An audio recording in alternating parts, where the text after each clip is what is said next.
Dr. Anthony Fauci refusing to answer senators at a Homeland Security hearing which he was subpoenaed to attend.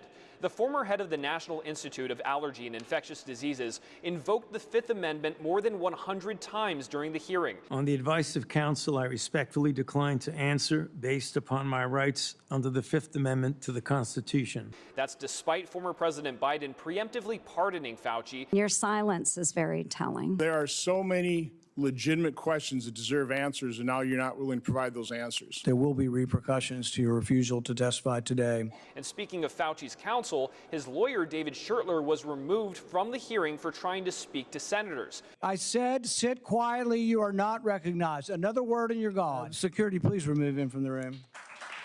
Let the record state that Dr. Fauci will still have the advice of the other half a dozen attorneys that he brought along today. President Trump saying, I said from the beginning that the virus came from the Wuhan laboratory in China. Fauci strongly disagreed, always trying to protect China. I disagreed with him on a lot. I would have had to close down the whole country if I listened to him.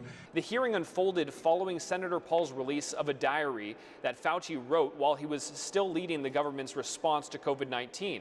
Diary entries contradicted some of Fauci's public comments. You also wrote in February 12th, 2020, that you had great concerns about the World Health Organization because it depends greatly on China and, as you stated, often bows to them. That China covered up their data, wouldn't allow our scientists to be able to come in. So the World Health Organization was putting out data that you saw, at least at that point, as being from a Chinese perspective, covering up what was going on. So over the next week, Senator Paul says he will push to hold Fauci in contempt of Congress after repeatedly refusing to answer questions on Capitol Hill.